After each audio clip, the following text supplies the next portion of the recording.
all of you. Good evening. And आज का हमारा टॉपिक होगा फासिज्म एंड फेमिनिज्म. ठीक है, तो हमने लास्ट क्लास में आइडियोलॉजीज के सेक्शन में दो आइडियोलॉजीज के टॉपिक हमने अभी अपने लीव किए थे, जिनमें से एक टॉपिक था फासिज्म एंड दूसरा टॉपिक है फेमिनिज्म. तो प्रांजल कल मैंने एक हिंदी वाले जो आपका ग्रुप है वहाँ पर एक पीडीएफ दी थी जिसमें आई थिंक 12 चैप्टर्स हैं, राइट.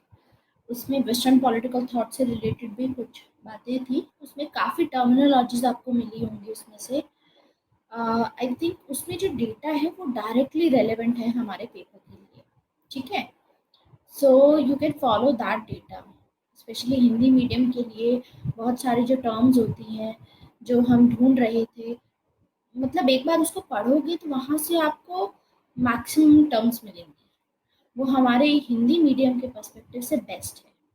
ठीक है, बाकी आई ट्राई. और भी मुझे अगर कोई इस तरीके की पीडीएफ या मटेरियल मिलता है जो जिससे कि आपकी डायरेक्ट हेल्प हो जाए, आपको ज़्यादा मेहनत ना करनी पड़े, आई ट्राई माई बेस्ट कि और मैं आपको दे दूँ. ठीक है, लेकिन अभी फ़िलहाल वहाँ से कर लो टर्मिनोलॉजीज, और इसके अलावा इग्नू के नोट्स मैंने जहाँ तक शेयर किए हैं अभी फ़िलहाल वो कवर कर लो. हाय शिफा, गुड इवनिंग. आज का हमारा टॉपिक है फासिज्म एंड फेमिनिज्म. तो पहले पीडीएफ अपलोड कर दूँ यहाँ पर, उसके बाद शुरू करेंगे. अच्छा, हमने थ्योरीज ऑफ द स्टेट का कुछ एक आधा पार्ट है जो आखिरी का, एक तो प्लूरलिस्ट वाला हमने कवर नहीं किया और फेमिनिस्ट थ्योरी ऑफ स्टेट हमने कवर करना था. तो क्योंकि आज फेमिनिज्म हम कवर करेंगे तो अब वो वाला पार्ट भी हमारा आसानी से कंप्लीट हो जाएगा. तो कल की जो क्लास होगी उसमें मैं एक बार थ्योरीज ऑफ द स्टेट में जो भी टॉपिक थे हमारे, आई विल रिपीट दैट. ठीक है, और फिर उसके बाद हम डिस्कस करेंगे पावर के कॉन्सेप्ट, पावर डिस्कस कर लेंगे फिर. ठीक है, तो दिस इज फेमिनिज्म. अच्छा, आज शायद आपकी, आज फ्राइडे है क्या? आई एम नॉट, तभी फ्राइडे है तभी आज छुट्टी थी और आप लोगों की क्लास मैंने रात को रखी थी. वो लास्ट क्लास हमारी फेमिनिज्म वाली हो नहीं पाई थी, इस वजह से. अगर वो हो जाती तो आज आपकी छुट्टी होती. खैर,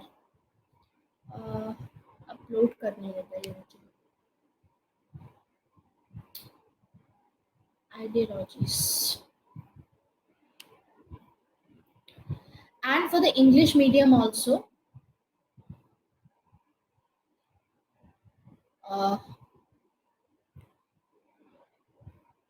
इंग्लिश मीडियम वालों के लिए भी मैं कुछ एडिशनल पीडीएफ्स डालूंगी. ठीक है, ग्रुप में आप लोग वहाँ से डाउनलोड कर लेना, डिस्कशन फॉरम में डालूंगी, डाउनलोड कर लेना, एक बार गो थ्रू दैट पीडीएफ. ठीक है, बहुत अच्छा डेटा है, इजी लैंग्वेज में है, आपको काफ़ी रिच आइडियाज़ मिलेंगे वहाँ से. ठीक है, सो यही ऐसी 12 पीडीएफ जो मैंने इनके साथ में हिंदी में शेयर की हैं, वही सेम पीडीएफ आपकी इंग्लिश में होंगी. ठीक है, इंग्लिश में you will get it. Paper 1 section A के लिए ही बात कर रही हूँ मैं शिफा. जैसे वेस्टर्न पॉलिटिकल थॉट हो गया, इंडियन पॉलिटिकल थॉट से रिलेटेड उसमें काफ़ी सारा डेटा मिलेगा. Value addition, yes, value addition वाली पीडीएफ होगी.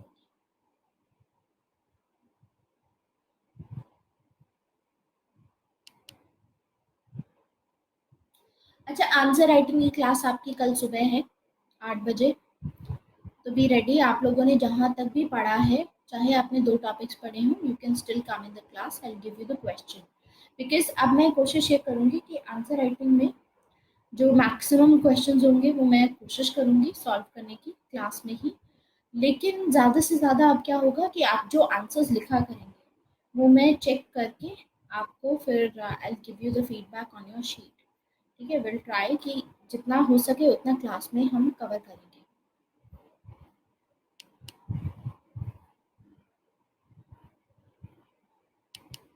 आइडियोलॉजीज,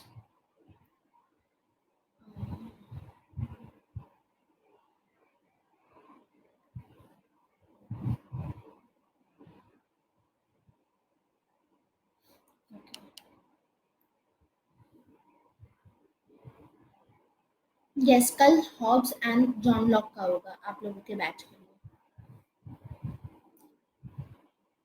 हिंदी में देख लेते। ओके, एक्चुअली ठीक है, आई डू दैट। एक बार थोड़ा सा टाइम दो, क्योंकि इस मंथ तबीयत खराब होने की वजह से, एक्चुअली मेरे पिछले कुछ टाइम से यही हो रहा है, तबीयत की वजह से मतलब इतना हो जाता है कि एट द एंड मुझे आकर के सेशन लेने पड़ते हैं। अक्टूबर से ये प्रॉब्लम नहीं रहेगी, क्योंकि आई एम ट्राइंग कि सब कुछ स्ट्रीमलाइन हो जाए।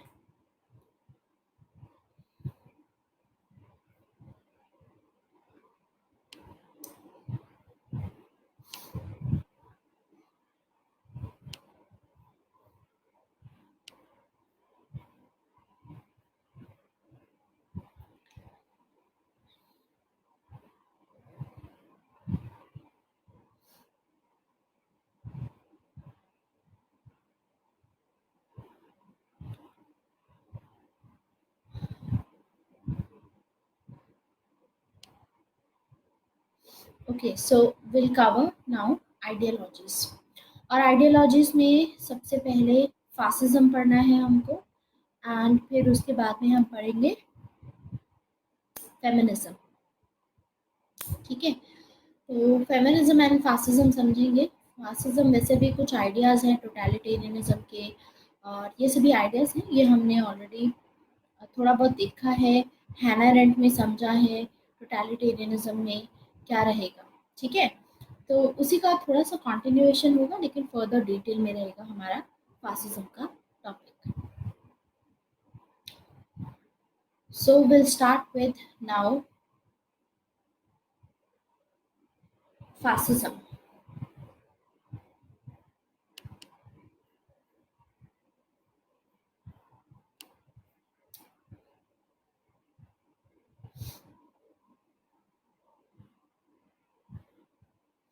अभी हम जो पीडीएफ्स दी हैं एक बार डाउनलोड करो, उसमें जाकर देखो, काफ़ी हिंदी के टर्म्स मिलेंगे उसमें।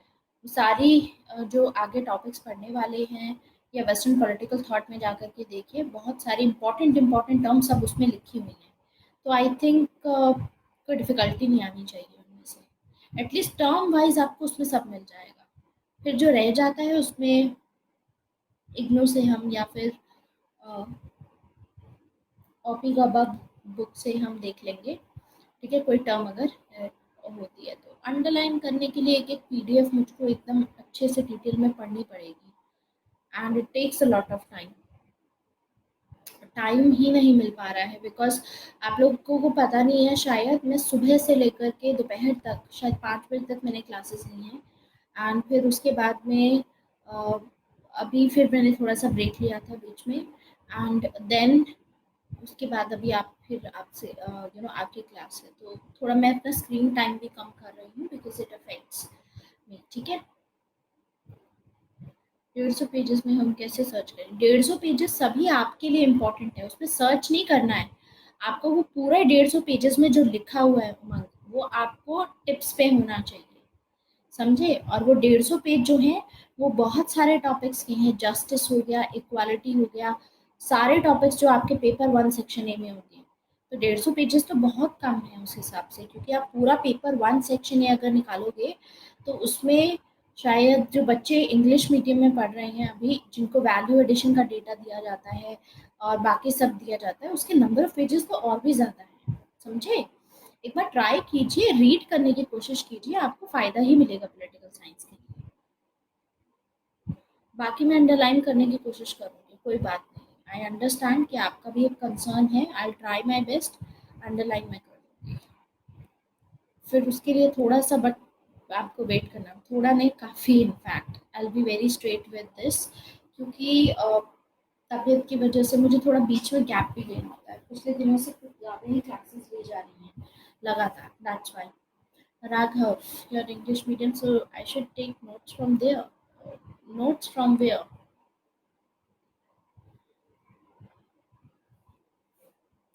All the notes will be provided in these classes itself.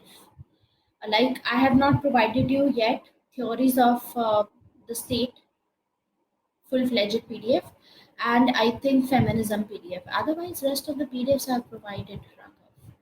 अगर आपको लगता है तो आप बैच 6 से डाउनलोड कर लो, देयर इज नो इशू। कि बैच 6 के डिस्कशन फोरम में जाकर के आप कर सकते हैं। तो फासिज्म किससे शुरुआत करते हैं? अब फासिज्म को आइडियोलॉजी नहीं माना जाता है, ठीक है। जैसे आइडियोलॉजी क्या होती है? आइडियोलॉजी होती है कुछ सेट्स ऑफ आइडियाज होते हैं, ठीक है।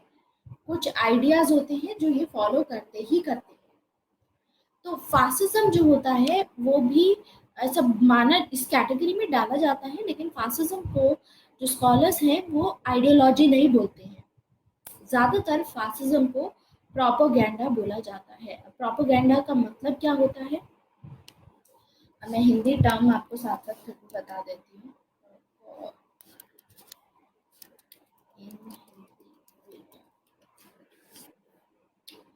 प्रचार प्रसार, प्रोपोगेंडा इज प्रचार प्रसार, ठीक है। मतलब आप किसी इमेजिनेशन का यूज करेंगे और एक मिथ यूज करेंगे, ठीक है, और एक सिद्धांत दे करके, एक मतलब लोगों को एक मिथ दे करके आप उनको उसी सेम चीज का जो मिथ आप यूज करेंगे उसका बहुत प्रचार करेंगे, उसका प्रचार प्रसार करेंगे। That is propaganda. तो यानी इसको क्या बोला जाता है? कल्पना बोल सकते हो या प्रचार प्रसार भी बोल सकते हो, ठीक है। तो फासिज्म का मतलब होता है, फासिज्म एक आइडियोलॉजी नहीं मानी जाएगी, फासिज्म को ज्यादातर प्रोपोगेंडा माना जाता है, क्योंकि इसके थ्रू जो टोटलिटेरियन लीडर्स होते हैं ये अपना फायदा करने की कोशिश करते हैं, ठीक है। तो ये लोग क्या करेंगे कि मिथ देंगे कोई, जैसे हिटलर ने किया था। हिटलर ने एक ऐसा मिथ दिया था इनको कि हमारे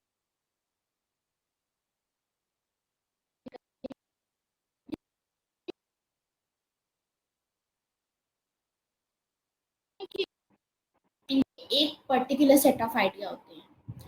ये अपनी बात को, अपने ऑब्जेक्टिव को मनवाने के लिए किसी भी आइडियोलॉजी में से कोई भी चीज उठा करके फॉलो करेंगे, समझे। तो यानी फासिज्म एक ऐसी आइडियोलॉजी है जिसको समझना थोड़ा सा मुश्किल है। मुश्किल इन द सेंस कि उसको स्ट्रीमलाइन नहीं किया जा सकता। उसको ये नहीं बोला जा सकता कि इस एक डायरेक्शन में चले जाओ तो ये एक डायरेक्शन में आपको फासिज्म के सारे फीचर्स दिख जाएंगे। जैसे लिबरलिज्म में हमें एक डायरेक्शन दिखती है कि लिबरलिज्म सिर्फ लिबर्टी को सपोर्ट करते हैं ये लोग। आई थिंक लिबरलिज्म को उदारवादी बोलते हैं, है ना। एक तो होता है समाजवादी विच इज कम्युनिज्म, एक होता है लिबरलिज्म विच इज उदारवादी। अब ये भी टर्म जो है ये मैंने आपकी जो पीडीएफ दी है उसमें मेंशन थी, तो when I was looking at the PDF मैं उसको स्क्रॉल कर रही थी जल्दी जल्दी कि कितना इसमें डेटा इंपॉर्टेंट है। तो मैंने इंग्लिश में जब देखा था तो I got this in Hindi also.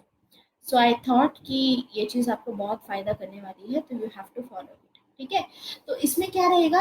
आपका उदारवादी, इसमें जो आपके लिबरल्स होते हैं वो लिबर्टी को प्रमोट करते हैं, और जो समाजवादी होते हैं वो, कम्युनिस्ट जो होते हैं वो इक्वालिटी को सपोर्ट करते हैं। लेकिन यहाँ पर ऐसा कुछ नहीं दिखेगा। यहाँ पे एक आइडिया बस ये रहेगा कि नेशनलिज्म रहेगा, लेकिन उसके अलावा ये लोग दूसरी दूसरी आइडियोलॉजीज में से उठा करके कॉन्सेप्ट अपना फॉलो करेंगे। तो मतलब हम देखेंगे कि कुछ आइडियाज लिबरलिज्म के भी फॉलो करेंगे, कुछ आइडियाज कम्युनिज्म के भी फॉलो करेंगे, कुछ आइडियाज दूसरे दूसरी जो भी हमारी टर्मिनोलॉजी, सॉरी आइडियोलॉजीज होती हैं कम्युनिटेरियंस की, वहां से भी फॉलो करेंगे। तो इसीलिए फासिज्म को हॉच-पॉच ऑफ आइडियाज माना जाता है। हॉच-पॉच ऑफ आइडियोलॉजीज मतलब मिक्स होकर के इतना सारा हॉच-पॉच बन चुका है, ठीक है। So this is the hotchpotch of ideology. Wait a minute.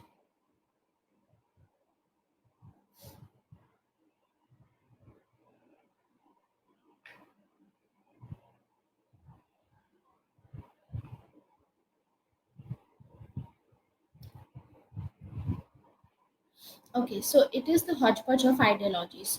और इसको फासिज्म की जो फिलॉसफी है, जो आइडियोलॉजी है, इसको in fact types of political opportunism भी बोला जाता है। क्यों? क्योंकि इसमें ये लोग क्या करते हैं कि अपॉर्चुनिटी, पॉलिटिकल अपॉर्चुनिटी के लिए basically what they will try to do कि कोई भी आइडियोलॉजी अपनी फॉलो करने लग जाएंगे, ठीक है। बस इनको अपनी पॉलिटिकल अपॉर्चुनिटी, जो भी इनका ऑब्जेक्टिव होता है वो फुलफिल करना होता है, ठीक है। सो हम देखेंगे कि जो गांधी हैं गांधी फासिज्म के बारे में क्या बोलते हैं? Gandhi says that fascism is the worst manifestation of modernity. Modernity की वजह से ही आज के टाइम पे फासिज्म आया है। अब सेम जो आइडिया है वो हमने कहाँ पढ़ा था? हैना अरेंट में। आपको हैना अरेंट याद होगा? हैना अरेंट में हमने पढ़ा था कि मॉडर्निटी के खिलाफ थी हैना अरेंट, क्योंकि मॉडर्निटी के चलते आप पॉलिटिक्स में पार्टिसिपेट नहीं करोगे, आप अपने काम से मतलब रखोगे और आप ये एक्सपेक्ट करोगे कि जो इंसान पॉलिटिक्स में पार्टिसिपेट कर रहा है वो मतलब जो बोल रहा है आप उसको फॉलो करो। समझा क्या? सो मॉडर्निटी की वजह से ऐसा हुआ है कि लोग अपने पर्सनल लाइफ में इतना बिजी हैं कि पॉलिटिकल लाइफ में पार्टिसिपेट नहीं कर पाएंगे। रॉसो भी ऐसी मॉडर्निटी के विरुद्ध में थे। इसीलिए हम ये देखेंगे, देखो रॉसो मॉडर्निटी के बिलीफ में थे लेकिन रॉसो के काम में उमंग, इनकंसिस्टेंसी थी। हम देखते थे कि एक टाइम पे तो रॉसो कुछ और बात करते थे और लेकिन रॉसो के आइडियाज में हमको दूसरे आइडियाज देखने को मिले। जैसे रॉसो ने रॉसो के आइडिया से आगे जाकर के टोटलिटेरियनिज्म यानी जो फासिस्ट होंगे वो इंस्पायर होंगे। इसीलिए जब हम एक्सपोनेंट्स पढ़ते हैं कि कौन कौन है जिनसे फासिज्म के आइडियाज इन्फ्लुएंस हुए, फासिस्ट जो थे वो इन्फ्लुएंस हुए, कौन कौन से ऐसे थिंकर्स हैं, उसमें रॉसू भी आते हैं। क्योंकि एक तो रॉसू ने कॉन्सेप्ट दिया था जनरल विल का, जनरल विल का कॉन्सेप्ट कि जो स्टेट फॉलो कर रहा है स्टेट जनरल विल को फॉलो कर रहा है। ये बोला था। जनरल विल का साफ मतलब है कि लोगों की ये मर्जी थी, लेकिन हम देखेंगे कि ऐसा नहीं होता। Will of the people can never be wrong according to Rousseau. लेकिन कहीं ना कहीं रॉसो ने तो कभी नहीं बोला कि जनरल विल का मतलब ये रहेगा, लेकिन इस चीज को यूटिलाइज किया गया, इसको यूज किया गया अपने बेनिफिट के लिए। तो फासिस्ट लीडर चाहे कहीं से भी आइडियोलॉजी में से कोई भी कॉन्सेप्ट उठा करके वो अप्लाई कर देंगे सिर्फ अपने बेनिफिट के लिए। ऐसे ही रॉसो के कामों में हमने ये भी देखा था कि रॉसो ने बोला था कि मैन को फोर्स करना चाहिए, मैन को फोर्स करना चाहिए to be free, man should be force to be free. कि अगर कोई नहीं भी मॉडर्निटी से आना चाहता है बाहर, और तो उस केस में क्या करना चाहिए? जो लोग मान लो नहीं है उस फेवर में, general will is always right ऐसा बोला जाता है। जनरल विल के बारे में बोला जाता है that it is always right. क्यों ऑलवेज राइट होती है? क्योंकि सभी लोग आकर के जो डायरेक्ट डेमोक्रेसी का पार्ट होते हैं उसमें पार्टिसिपेट करते हैं और अपनी रियल विल के साथ में काम करते हैं और रियल विल के साथ ही लॉज बनाते हैं। तो मान लीजिए 100% में से अगर लेट्स से 75% लोग फेवर में हैं और वो ये लॉ बना रहे हैं, तो यानी जो बाकी के 25% हैं जो मे बी उस लॉ के अगेंस्ट होंगे, जो भी लॉ लाया जाएगा, तो भी रॉसू बोलते हैं कि इस केस में जो जनरल विल होगी, जनरल विल हमेशा ही सही होती है, it is always good, it is always right. तो यानी ये जो 25% जो फॉलो नहीं भी करना चाहते थे इनको फॉलो करवाया जाए फोर्स करके। तो यही सब तो आइडियाज आगे जाकर के फासिज्म में इसको इन्फ्लुएंस करें। तो एक तो गांधी हो गए, इसमें एक रॉसू हो गए, हैना अरेंट हो गई, इनके क्रिटिसिज्म में, फासिज्म की आइडियोलॉजी का क्रिटिसिज्म में आप ये सभी नाम ले सकते हैं। ठीक है, अब आगे आता है मैकियावेलिनिज्म। मैकियावेलिनिज्म ये बेसिकली यही बोलते हैं गांधी कि जो फासिज्म होता है वो मैकियावेलिनिज्म होता है। मतलब जैसे मैकियावेली ने क्या बोला था कि पॉलिटिक्स को एथिक्स से अलग रखो और रिलीजन को पॉलिटिक्स से अलग रखो। ठीक है, रिलीजन और एथिक्स को पॉलिटिक्स से सेपरेट रखना चाहिए। तो जैसे मैकियावेलिज्म में हम देखते हैं वैसे ही यहाँ पर भी फासिज्म में भी कंप्लीट डिसरिगार्ड ऑफ एथिक्स होता है, यानी सिर्फ प्योर पॉलिटिक्स चलती है, एथिकल डिसीजन नहीं लिए जाएंगे, रिलीजन के बेसिस पर डिसीजन नहीं लिए जाएंगे। इसीलिए गांधी के अनुसार जो ब्रिटिश इंपीरियलिज्म था या जो हिटलर ने अपना नाजिज्म फॉलो किया जर्मनी में, उसमें कोई डिफरेंस नहीं था, उसमें कोई डिफरेंस नहीं था। Because of this, because modernity की वजह से वो ये बोलते हैं कि ये सब हुआ है। तो फासिज्म में डिफरेंट डिफरेंट फॉर्म्स आपको देखने को मिलती है अलग अलग कंट्रीज में। जैसे कि इटली में हम इसको नाम दे देते हैं फासिज्म, जो मुसोलिनी के अंडर में था। जर्मनी में हम इसको नाम दे देते हैं नाजिज्म, हिटलर के अंडर में। ऐसे ही पोर्चुगल में सालरिज्म, ठीक है, एंड अर्जेंटीना में इसको पेरोनिज्म बोला जाता है। तो ये भी फॉर्म्स ही है तो ये भी fascism. It's just that in सभी कंट्रीज में पाई गई हैं जहाँ पर जिन लोगों ने उस टाइम पे जो भी अपना ये प्रिंसिपल्स फॉलो किए होंगे उनके बेसिस पे उसका नाम रख दिया गया। मतलब ऐसा होता है लोकल वेरिएशन। जैसे एक तो होती है मानसून, ठीक है, उसको केरला में हम दूसरे नाम से जानते हैं, कहीं पे उसे मैंगो शावर्स बोला जाता है, कहीं पे उसे अलग नाम से जाना जाता है, लेकिन होती तो फिर लोकल उसमें हम चेंज कर देते हैं बस उसका नाम। तो ऐसे ही है सभी, ये जो इटली में हो रहा था, जर्मनी में, पोर्चुगल में, अर्जेंटीना में, है सभी ये फासिज्म ही। समझ में आया? सो फासिज्म वैसे भी 20th सेंचुरी में, 20वीं शताब्दी में हम देखेंगे कि 20th सेंचुरी में स्पेशली मिड के आसपास, कि पहले तो क्या हुआ था शुरुआत में 19th सेंचुरी के आसपास हम देखेंगे कि सभी कंट्रीज डेमोक्रेसी बन जाएंगी, लेकिन 20th सेंचुरी तक आते आते ये डेमोक्रेसी फासिज्म में काफी सारे कंट्रीज होंगी जो डेमोक्रेसी को गिव अप करके फासिस्ट बन जाएंगी। ठीक है, तो ये चीज आपको याद रखनी है। अब हम फीचर्स समझेंगे फासिज्म के कि क्या क्या फीचर्स हैं इसके। ठीक है, सबसे पहला और सबसे इंपॉर्टेंट फीचर रहेगा कि फासिज्म एक टाइप की डिक्टेटरशिप है, यानी तानाशाही है। फासिज्म का मतलब है तानाशाही, तानाशाही है। एंड फिर हम देखते हैं कि फासिज्म का अलग दूसरा फीचर ये रहता है दैट इट इज ऑटर्की। इसका क्या मतलब होता है? इसका मतलब होता है सेल्फ सफिशिएंट। मतलब ये लोग क्या पॉलिसीज फॉलो करते हैं, फासिस्ट जो रूलर्स होते हैं जैसे हिटलर थे, ये सेल्फ सफिशिएंसी पे फोकस करते हैं कि खुद से ही डेवलपमेंट करनी है।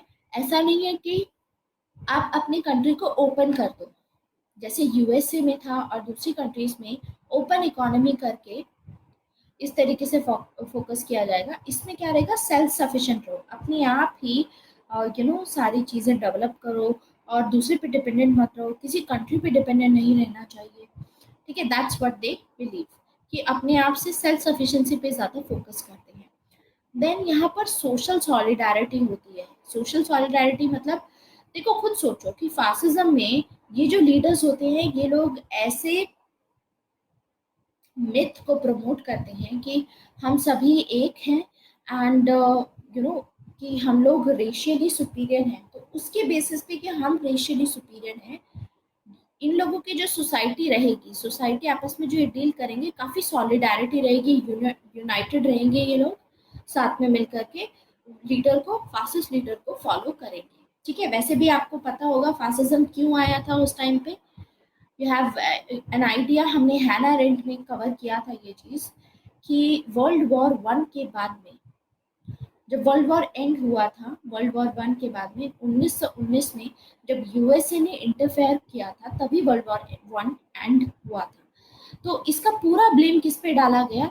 जर्मनी पे डाला गया। तो यानी जर्मनी को अब वॉर बर्डन शेयर करना था, इनके ऊपर वॉर बर्डन था। वॉर बर्डन मतलब कि देखो, जब भी वर्ल्ड वॉर होती है या कोई भी वॉर होती है तो आपको पता है इंफ्रास्ट्रक्चर टूटता है, काफ़ी रिसोर्सेज उसमें यूज़ होती हैं, टाइम वेस्ट होता है, बहुत सारी चीज़ें होती हैं।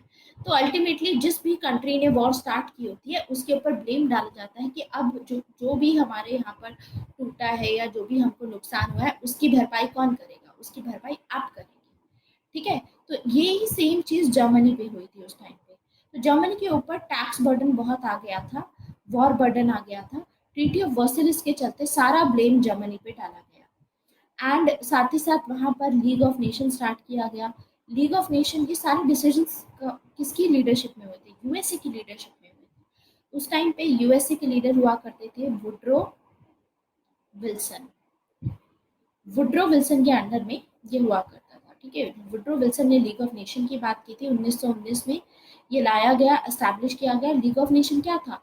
यूनाइटेड नेशन का प्रेडिसेसर था। इससे पहले जो आई है, सबसे पहले वर्ल्ड में कोई अगर इंटरनेशनल गवर्नमेंट आई है तो उसका नाम है लीग ऑफ नेशन।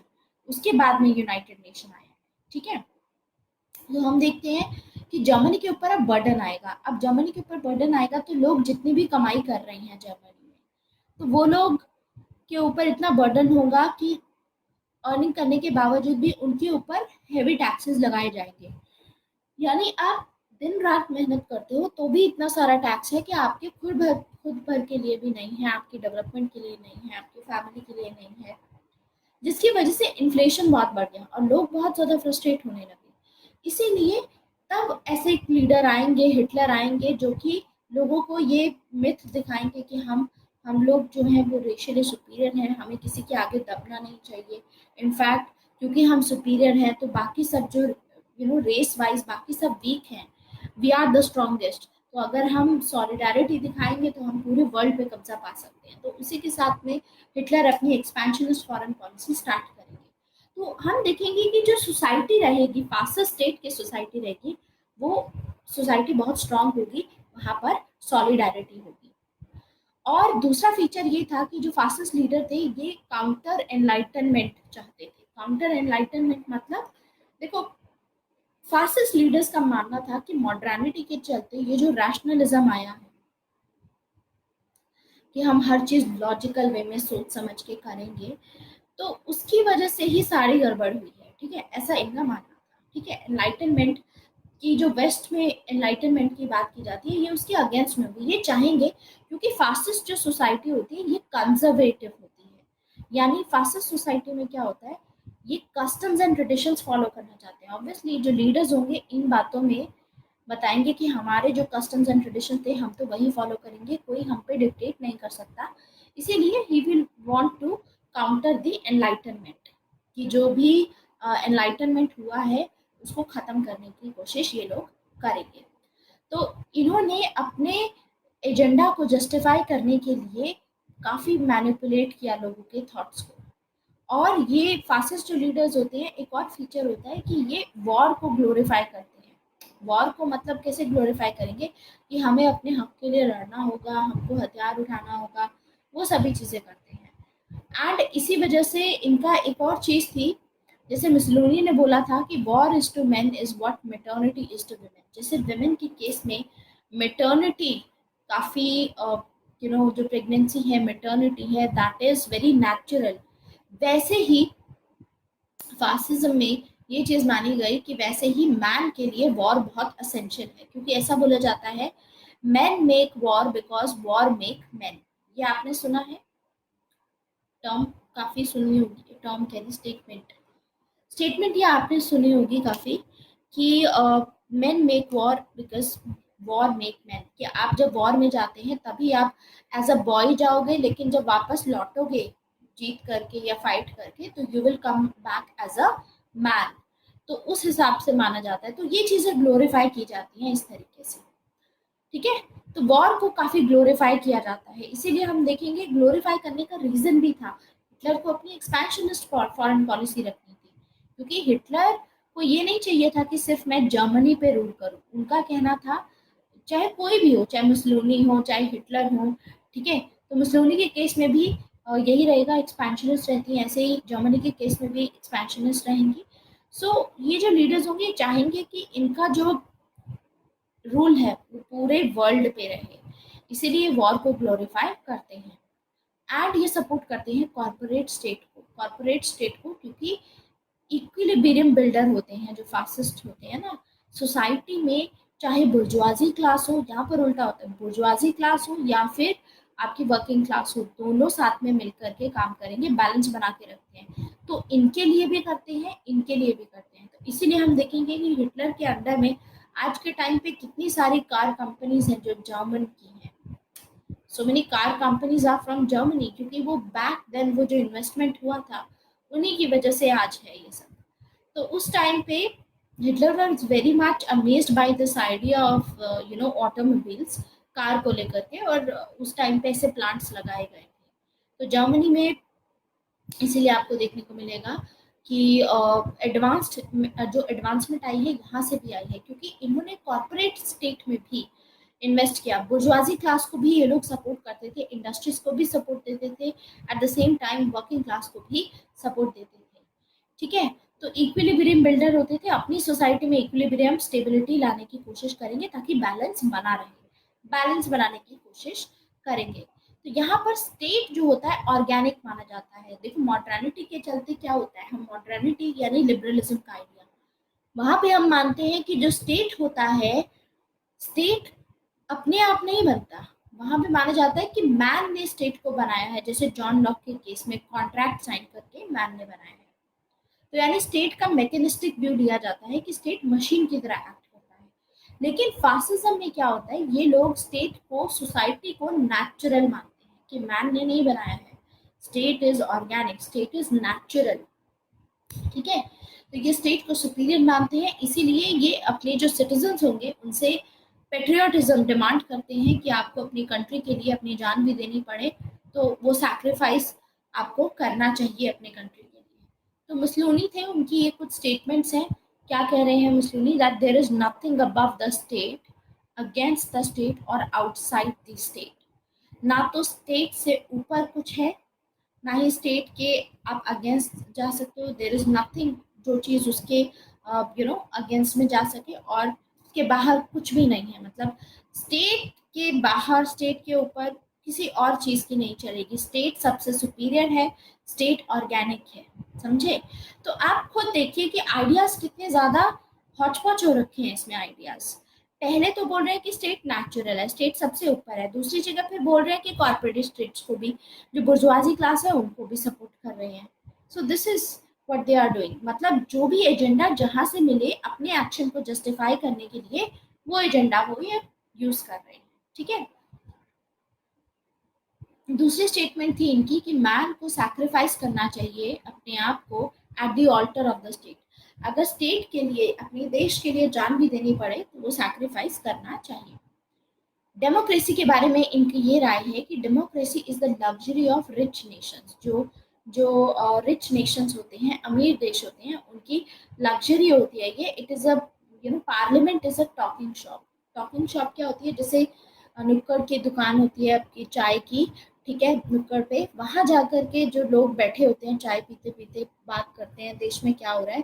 तो ये बोलते हैं democracy is like that, parliament is like that, जहाँ पे चाय पे चर्चा चलती है टाइप्स। ठीक है, क्योंकि वहाँ पे क्या होता है कि मतलब टफरीबाजी में कुछ भी मतलब बोल दिया कि हाँ ये होना चाहिए वो होना चाहिए, क्योंकि लग्जरी है उनके पास में। अदरवाइज ऐसे स्टेट से पूछिए जिन स्टेट में मतलब ऑब्वियसली इनके ऊपर इतना बर्डन था। जर्मनी के साथ में उस टाइम पे सारा ब्लेम इस पे डाला गया, क्योंकि जर्मनी ने ही ये पूरी वर्ल्ड वॉर जो स्टार्ट हुई थी वन, वो वहां से शुरू हुई थी, दैट्स व्हाई। सो चाहे जर्मनी हो चाहे इटली हो, ये साथ में मिलकर के काम कर रही थी, जो भी कंट्रीज थी फासिस्ट जो भी आप देखोगे। So we will get to know कि ये सभी इनके आइडियाज होते हैं, that war is to man is what maternity is to women. तो ये फीचर्स आपको याद रखने हैं फासिज्म की। डायरेक्टली आपसे ये भी पूछा जा सकता है, right a short note on fascism, या फिर क्या क्या फीचर्स होते हैं फासिज्म के, ये आपको पता होना चाहिए। अब देखते हैं कि ये जो फासिज्म के आइडियाज हैं ये इन लोगों ने कहाँ से लिए हैं, कहाँ से बोरो किए हैं। अभी तक हमने जितने स्कॉलर्स पढ़े उनके आइडियाज में हमको देखने में मिलेंगे फासिस्ट आइडियाज ही। देखो प्लेटो से भी फासिस्ट जो लोग होते हैं, हिटलर जैसे, वो इंस्पायर होते हैं। प्लेटो ने फिलोसोफर किंग की बात की थी कि एक ही इंसान जिसके पास में सारी पावर हो, जैसे हिटलर है, हिटलर फिलोसोफर किंग की तरह एक्ट कर रही हैं। और प्लेटो ने बोला था कि जो पावर में होगा उसमें अनक्वेश्चनेबल ओबीडियंस होगा, मतलब आप इसको क्वेश्चन नहीं कर सकते, आपको बस इसको फॉलो करना है, जो ये बोले वो फॉलो करो, क्योंकि आप की भलाई के लिए काम कर रहे हैं। And state is like a family, जो पूरा स्टेट होता है फैमिली की तरह होता है। तो देयरफॉर सिटीजन्स जो होते हैं वो फैमिली मेंबर्स ही होते हैं, उनके भलाई के लिए जो भी किया जाए। जैसे फादर होता है, फिलोसोफर किंग का ओहदा क्या था, किस ओहदे पे थे फिलोसोफर किंग, ये as a father, as a patriarch थे according to Plato. He is like a patriarch, he is like a father, ये एक पिता की तरह है स्टेट में जो लोग रह रहे हैं उनके लिए। तो जैसे बाकी जो लोग होते हैं, जैसे बच्चे होते हैं वो पिता पे डिपेंड करते हैं, ऐसे ही जो सिटीजन्स हैं वो इस पे डिपेंड करेंगे, प्लेटो पे। प्लेटो ने जो फिलोसोफर किंग के बारे में बात की थी, इन पे डिपेंड करेंगे, राइट। तो हिटलर पे भी जो सिटीजन थे वो सभी डिपेंड कर रहे थे। दिस इज व्हाट वी सी। सो प्लेटो ने ये कहा है, ठीक है। तो इनके आइडिया से इन्फ्लुएंस होंगे, क्योंकि आगे जाकर के हम देखेंगे कि हिटलर के केस में भी यही होगा कि ये चीज प्रोपोगेट की जाएगी कि आपको क्वेश्चन नहीं करना है, बिना क्वेश्चन किए जो आपको बोला जाए वो आपको ओबे करना है। इसीलिए जब हम देखेंगे कि ईचमैन थे जो इनके ऑर्डर्स फॉलो कर रहे थे, तो इनके ऑर्डर्स फॉलो करते टाइम उनको एक भी बार ख्याल नहीं आया कि उनके एक्शंस के चलते क्या रिजल्ट निकलेगा, है ना। तो यानी वो सिर्फ ओबे कर रहे थे, अपनी ड्यूटी कर रहे थे। तो एक तो आइडिया यहाँ से हमको मिलता है। दूसरा आइडिया है मैकियावेली से भी इंस्पायर्ड होती है। मैकियावेली ने बोला था पॉलिटिक्स इज पावर। पॉलिटिक्स का मतलब ही होता है कि आपके हाथ में पावर आनी चाहिए। एंड जस्टिफाई मीन्स, मतलब जो भी आपका ऑब्जेक्टिव है, चाहे आपको किसी भी तरीके से वो पाना पड़े, एंड अगर आपको मिल रहा है तो वो फिर मीन्स जस्टिफाई अपने आप हो जाएंगे, समझे। अब जैसे हिटलर को पता था कि जर्मनी के साथ बहुत गलत हो रहा है, और उसी टाइम पे जूइश लोग थे। अब जो जूस होंगे, ये लोग अपना मॉडर्निटी पे ज़्यादा ध्यान दिया था इन लोगों ने, इकोनॉमी पे ध्यान ध्यान दिया था, इसीलिए ये लोग रिच हो गए थे। तो इनको तो फर्क ही नहीं पड़ता था कि कितनी महंगाई है या जो भी चीज़ें हैं, क्योंकि ये लोग ऑलरेडी रिच थे। लेकिन जो गरीब लोग थे उनको ज़्यादा डिफिकल्टी हो रही थी। तो यानी सबसे पहला काम हिटलर ने क्या किया, उसके बाद जूइश लोगों को एग्जीक्यूट करना शुरू किया। मास एग्जीक्यूशन हुआ है उस टाइम पे। इनको जो हॉलोकास्ट हुआ था, आपको पता होगा हॉलोकास्ट के बारे में। हॉलोकास्ट हुआ था, उसमें मतलब लाखों लोग मारे गए थे। तो यानी आपको इतने लाखों लोग मारने पड़े। एंड क्या था, एंड यही था कि आपको अपनी रेस को सुपीरियर बनाना है और पूरे उस पे कब्जा करना है। तो जो लोग आपके अगेंस्ट में काम कर सकते हैं, गेट रिड ऑफ देम। तो सेम चीज मैकियावेली की यहाँ से इनके आइडिया से इन्फ्लुएंस होंगे। ऐसे ही इंपीरियलिज्म का इनका आइडिया था कि एक राजा को क्या करना चाहिए, अपनी कंट्री के नेशनल इंटरेस्ट को बचाने के लिए, अपने कंट्री के रिसोर्सेज अपने पास रखने के लिए आपको एक्सपेंशनिस्ट फॉरेन पॉलिसी रखनी होगी। और हिटलर जैसे जो टोटलिटेरियन लीडर्स थे, इन लोगों ने हमेशा एक्सपेंशनिस्ट फॉरेन पॉलिसी रखी है। ऐसे ही मैकियावेली का कहना था that nothing is superior than national interest. जब भी नेशनल इंटरेस्ट की बात आती है और कोई चीज उससे बढ़ के नहीं होगी। तो जो भी डिसीजन लेने हैं नेशनल इंटरेस्ट के बेसिस पे लेने हैं। इसके अलावा हम थॉमस हॉब्स के कामों में भी काफी इंस्पिरेशन देखते हैं फासिज्म के लिए, क्योंकि थॉमस हॉब्स ने स्टेट को एब्सोल्यूट अथॉरिटी दी। एब्सोल्यूट अथॉरिटी कि अगर आप नहीं फॉलो करोगे स्टेट को तो आपको पनिश किया जाएगा।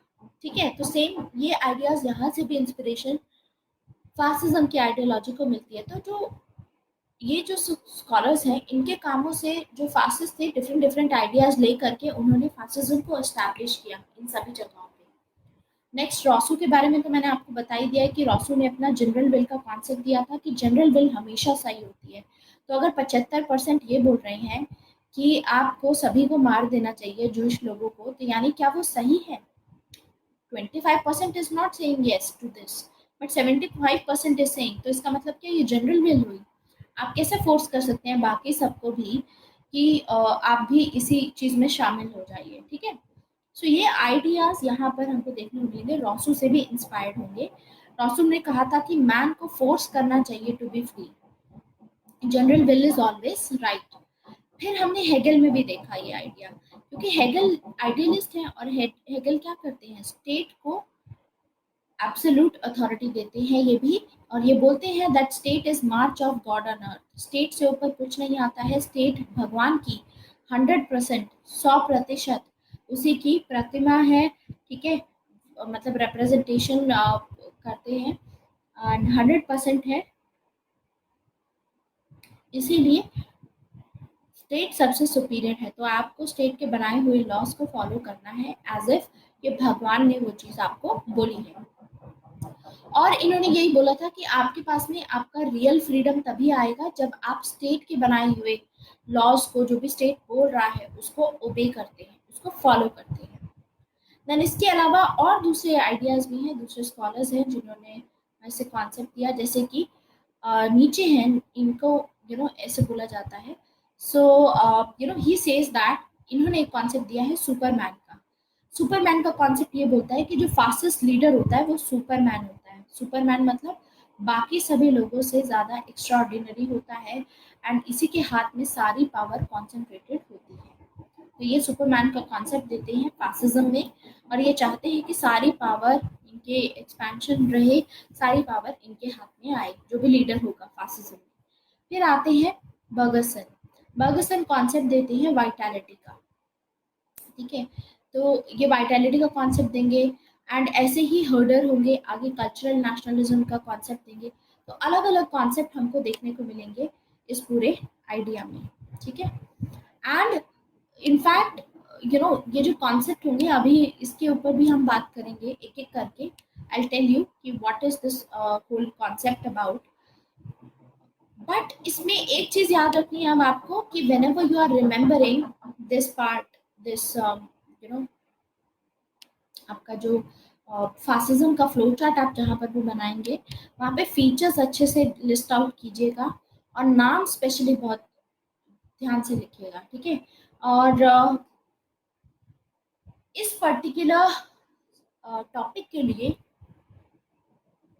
वैसे आपको बनाने की ज़रूरत नहीं है flow chart. If you want you can, but इसमें क्या रहेगा, ये पीडीएफ आपको एनीवेज मिलेगी ही आइडियोलॉजीज वाली। कुछ ऐसे आइडियाज जैसे हमने आगे पहले डिस्कस किए थे, मान लीजिए कि हमने डिस्कस किया था दिस एंड ऑफ आइडियोलॉजी, हमने एंड ऑफ हिस्ट्री डिस्कस किया था। इन दोनों में पीडीएफ में ज़्यादा मैंने लिखा नहीं था, तो उसका फ्लो चार्ट फिर भी ज़रूरी रहेगा आपके लिए बनाना। फासिज्म का इतनी ज़रूरत नहीं है, बिकॉज फासिज्म का एनीवे आप पहली स्टेज पे ऐसे ही याद करेंगे। उसके बाद फिर आपकी सेकंड स्टेज आती है जिसमें आप इसको फिर डिटेल में याद करेंगे कि वाइटैलिटी होता क्या है and what is this theory of cultural nationalism and all. ये सब बाद में आता है, ठीक है। पहले में आपका ये रहेगा। So now we will discuss this part कि बाकी के जो स्कॉलर्स हैं जिनको अभी तक हमने नहीं पढ़ा, इनका क्या आइडिया रहेगा। So let us talk about their idea. तो सबसे पहले आते हैं इसमें नीचे, ठीक है। तो इन्होंने सुपरमैन का कॉन्सेप्ट दिया, तो इन्होंने बोला कि देखो जो विल होती है वो ज्यादा इंपॉर्टेंट होती है, लॉजिक इंपॉर्टेंट नहीं होता। इनका कॉन्सेप्ट था लॉजिक, यानी रीजन के पीछे अगर आप भाग रहे हो, रीजन कुछ नहीं होता। It is the there is a will for power in a man, ठीक है। विल ज्यादा इंपॉर्टेंट है और लोगों के लोगों में पावर को लेकर के हमेशा से डिजायर रहती है, पावर को लेकर के हमेशा से डिजायर रहती है, विल रहती है। और विल इज ज्यादा इम्पोर्टेंट, मतलब आपकी जो विल है, आप जो रियलिटी में करना चाहते हो, जो भी आपका मन कर रहा है, लाइक हिटलर के केस में यही रहेगा कि I want to make sure, obviously उनके मुताबिक जर्मनी के साथ में गलत हुआ होगा, तो उनका ये मानना था कि not only I seek revenge for this, इसका तो बदला होगा ही कि जर्मनी को दोबारा से एक अच्छा डेवलप्ड कंट्री बनाया जाए, जिसमें जर्मनी को कभी डिपेंड ना होना पड़े, जर्मनी को कभी भी सहना ना पड़े कुछ भी। एट द सेम टाइम वो चाहते थे एक रिवेंज वाली फीलिंग कि हम जवाब देंगे और हम सुपीरियर हैं, हमको ऐसे कैसे दबा दिया। सो इनके आइडियाज में हमको विल कि अगर आपके अंदर में इच्छा है पावर की, तो फिर आप उसको फॉलो कीजिए, रीजन के पीछे मत जाइए, मतलब लॉजिक मत लगाओ, ये कहना था इनका। अब जैसे जूस लोगों को जब इन्होंने एग्जीक्यूट करना शुरू किया, मास एग्जीक्यूशन करना शुरू किया, लाखों लोगों को जब मारा गया, तो क्या हिटलर ने एक भी बार नहीं सोचा होगा? बिल्कुल नहीं सोचा हिटलर ने। रीजन ये था उसका कि हिटलर इनके आइडिया से काफी इन्फ्लुएंस थे, जिन्होंने अपने सुपरमैन के कॉन्सेप्ट में ये बोला था। सुपरमैन कौन होता है? जो एक होता है normal man, normal ordinary man होता है, कोई भी डिसीजन लेने से पहले 4 बार 10 बार सोचेगा कि क्या हो रहा है। एंड सुपरमैन इज समथिंग कि जो आपको करना है वो करना है, फिर ये नहीं है कि सोचना पड़े कोई स्टेप उठाने से पहले। जो आपकी रियल विल है, आप उसको बिना सोचे, बिना लॉजिक लगाए, बिना रीजन लगाए आप उसको फॉलो करेंगे, तो उसमें कुछ गलत नहीं है। इन्होंने बोला कि विल इंपॉर्टेंट होती है, रीजनिंग इंपॉर्टेंट नहीं होती। आपका जो दिल कह रहा है वो आपको करना चाहिए। कितनी बार हम मूवीज में या इधर उधर यही सेम चीज देखते हैं, यही आइडिया दिया जाता है कि वो करो जो आपका दिल करे, कि आपका दिल दूसरे सामने वाले को मारने के लिए करेगा तो इसका मतलब ये तो नहीं ना कि आप लोग उनको मार देंगे, right? So this is the same idea जो इनके काम में देखने को मिलता है, जिससे इंस्पायर्ड हुए फासिस्ट। समझ में आया Shifa why it is being taken as a negative idea? पहले वाला आइडिया समझ में आया, अब वाइटैलिटी पढ़ेंगे इसके बाद। एनी डाउट सो फार? आप लोग आज बहुत शांत हैं, क्या चक्कर है? समझ आ रहा है आप लोगों को?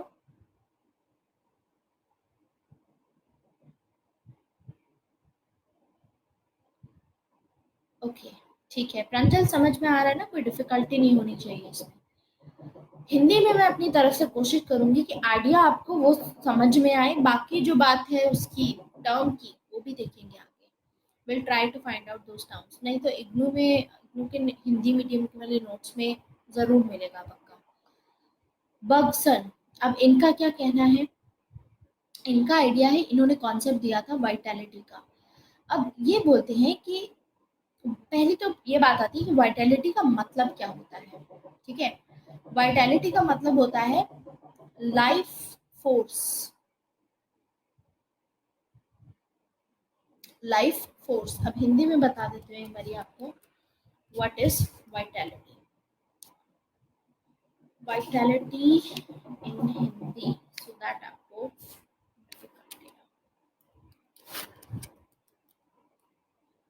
प्राण, प्राण लाइफ, उसको वाइटैलिटी बोलते हैं, ठीक है? जीवन शक्ति जो होती है, जीवन शक्ति, दैट इज दी वाइटैलिटी। तो यानी लाइफ फोर्स जो रहती है उसका कॉन्सेप्ट इन्होंने दिया। एंड इन्होंने बोला कि life is about passion, life is not about reason. Reasoning में क्या होता है? Reason is cold blooded. Reason क्या होता है? आप कोई लॉजिक लगाते हैं, कोई भी डिसीजन लेते हैं तो दैट इज कोल्ड ब्लडेड, ठीक है? अब जैसे सपोज आप लोगों को, कुछ ऐसे भी लोग होंगे जिनको अपनी लाइफ में कोई और करियर सपोज करना है follow, like someone wants to be a painter, या फिर किसी को एक्टर बनना है या कोई और चीज़ है। लेकिन क्योंकि आपके पेरेंट्स ने आपको, किसी को क्रिकेटर बनना है, तो जब आप स्कूल में थे हो सकता है कि आपको क्रिकेटर क्रिकेट टीम में सेलेक्ट होना था, you wanted to go for football और क्रिकेट, लेकिन आपके पेरेंट्स ने ये बोला कि पढ़ाई करो, ये सब फालतू की चीज़ें हैं, डोंट डू दैट, ठीक है? रीजनिंग के बेसिस पे, रीजनिंग लगा करके किया कि अगर ये नहीं करोगे तो स्पोर्ट्स में तो कहाँ ही इतना पैसा, कहाँ करियर बनता है, भूखे मर जाओगे, या आपको पढ़ाई करनी चाहिए, कम से कम सरकारी नौकरी लगेगी, कल को पूरी जिंदगी जी पाओगे, ठीक है? ये सब चीजें होती है। लेकिन भगत सिंह का कहना है कि ऐसा नहीं होना चाहिए। लाइफ रीजन के ऊपर नहीं होनी चाहिए, रीजन बेस्ड नहीं होनी चाहिए, कोल्ड ब्लडेड नहीं होनी चाहिए। लाइफ इज अबाउट पैशन, जो आपका दिल करे जो वो करना चाहिए आपको, ठीक है? You should be passionate about something and do that. तो ऐसे ही जो हिटलर थे, he was passionate about ruling over this world, तो इसका मतलब उनको कभी ये गलत नहीं लगेगा अपना आइडिया। वरना हिटलर रीजन अप्लाई करते कि मैं लाखों लोगों को मरवा रहा हूँ इस टाइम पे, ठीक है, तो क्या ये करना सही रहेगा? उन्होंने नहीं लगाया ये रीजन, क्योंकि ऐसे काम इन स्कॉलर्स से, इन सभी से काफी ज्यादा जो फासिस्ट लोग होते हैं, इनकी आइडियोलॉजी से काफी इन्फ्लुएंस होते हैं। समझ गए? दिस आइडिया, वाइटैलिटी का आइडिया समझ में आया कि life is about passion. Life में रीजन की कोई जरूरत नहीं है, लॉजिक लगाने की जरूरत नहीं है, ठीक है? मतलब दिमाग मत लगाओ, दिल लगाओ, वही सेम चीज। अब आगे आते हैं हर्डर। अब इनका क्या कहना है? इनका कहना है, he has given a theory of cultural nationalism. Cultural nationalism का मतलब आपकी जो कंट्री में नेशनलिज्म को लेकर के, पेट्रियाटिज्म को लेकर के पूरा कल्चर होना चाहिए, ठीक है? जैसे कि बहुत सारी कंट्रीज ऐसी होती हैं जहाँ पर आपको 1 साल के लिए मिलिट्री में सर्व जरूर करना होता है। इससे क्या होता है, आपको आपके देश के प्रति पेट्रियाटिक, और आप सर्व भी कर पाते हो एट द सेम टाइम, और एक बार सबको करना चाहिए, ऐसा इसमें बोला जाता है। तो कल्चरल नेशनलिज्म इज अबाउट आपकी कंट्री में ऐसा कल्चर होना चाहिए, ठीक है? ऐसे आइडियाज और जो भी जैसे मिथ वगैरह होता है ना, तो इन्हीं का सहारा लेकर के मिथ इन्होंने अपना कल्टीवेट किया था, हिटलर ने। अब आगे आते हैं सॉरेल। सॉरेल ने एक बुक लिखी है, बुक का इनका नाम है रिफ्लेक्शंस ऑन वायलेंस। ठीक है, ये बुक का नाम है। अब इस बुक में सॉरेल क्या बोलते हैं, सॉरेल ने जस्टिफाई करने की कोशिश की है कि वायलेंस यूज करो, क्या आपको अहिंसा का सहारा लेना चाहिए, और साथ ही साथ ये भी बोला कि वायलेंस भी यूज कर सकते हो और साथ में मिथ का सहारा भी ले सकते हो आप पॉलिटिक्स में। अपने ऑब्जेक्टिव्स को फुलफिल करने के लिए आप लोग एक तो अहिंसा भी अपना सकते हो, यानी जैसे कि इन्होंने किया था, हिटलर ने क्या किया था, हिटलर ने जूश लोगों को एग्जीक्यूट किया था, तो ये तो अहिंसा सॉरी हिंसा हो गई, हिंसा का सहारा ले सकते हो आप। एंड साथ में इन्होंने बोला कि मिथ यूज कर सकते हो आप अपने बेनिफिट के लिए। तो आगे इन्होंने सॉरेल के आइडिया से ही काफ़ी इन्फ्लुएंस थे और ये फर्दर इसका सहारा लेंगे, ठीक है, अपने एक्शंस को जस्टिफाई करने के लिए कि इसमें कुछ गलत नहीं है, हमें अपना ऑब्जेक्टिव अपना फुलफिल करना है, हमारे साथ गलत हुआ है तो अब हम क्योंकि हम लोगों की जो रेस है वो सुपीरियर है, उसके बेसिस पे अपने लोगों को ये विश्वास दिलाएंगे कि हमको ये एक्शंस लेना ज़रूरी होगा, हमको जा करके दूसरी कंट्री पे अटैक सबसे पहले करना होगा, अदरवाइज वो हमारे ऊपर कुछ ना कुछ अटैक करेंगे। कल्चरल नेशनलिज्म का कोई example, theory of cultural nationalism में South Korea, I think South Korea is one, ठीक है, जहाँ पर ऐसा होता है, ऐसे अब I am not clear about North Korea, लेकिन हाँ साउथ कोरिया में ज़रूर ऐसा होता है कि आपको मिलिट्री में सर्व करना होता है।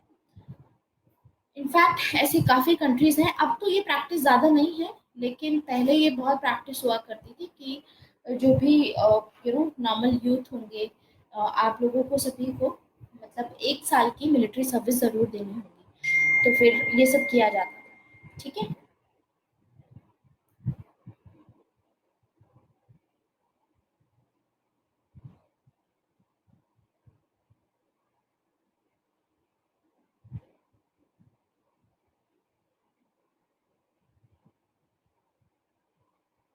वेट,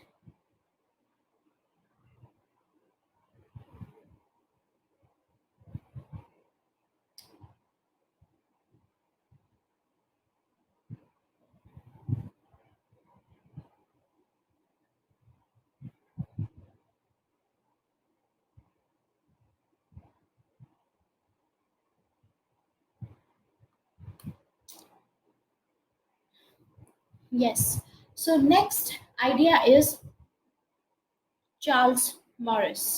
चार्ल्स मॉरिस ने क्या कॉन्सेप्ट दिया था, इनका था इंटीग्रल नेशनलिज्म का आइडिया।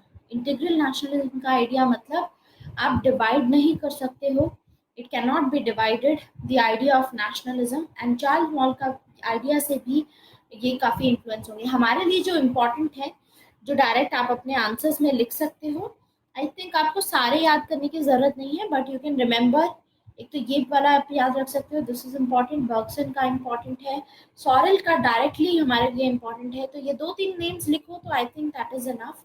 और बाकी तो आपको पता ही है, ये लोग तो हमने डिस्कस किए ही हैं अलग से, तो इनको तो याद करने की ज़्यादा ज़रूरत नहीं है, ये तो एक काइंड ऑफ रिविजन होगा हमारा, ठीक है। So this is the ideological basis of fascism.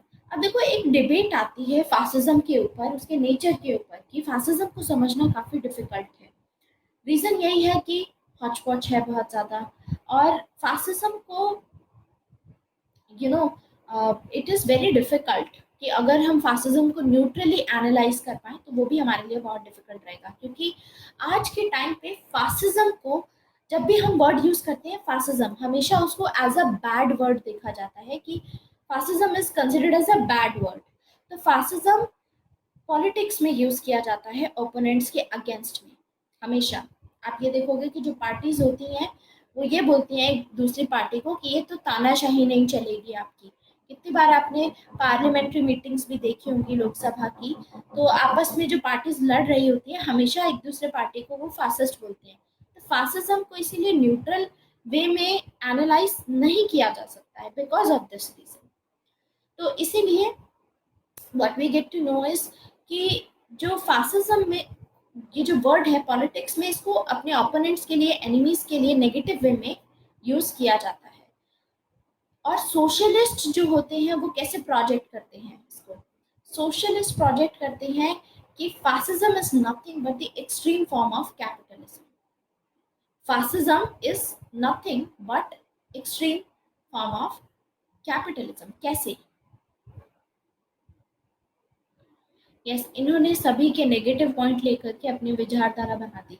अब पॉइंट ये है प्रांजल कि आप बोल रहे हो कि इन्होंने सबके नेगेटिव पॉइंट लिए, आप इसको नेगेटिव क्यों बोल रहे हो सकते हैं जो सोशलिस्ट हो वो उसी या जो दूसरी आइडियोलॉजीज के लोग हैं वो उसको कभी नेगेटिव नहीं मानेंगे।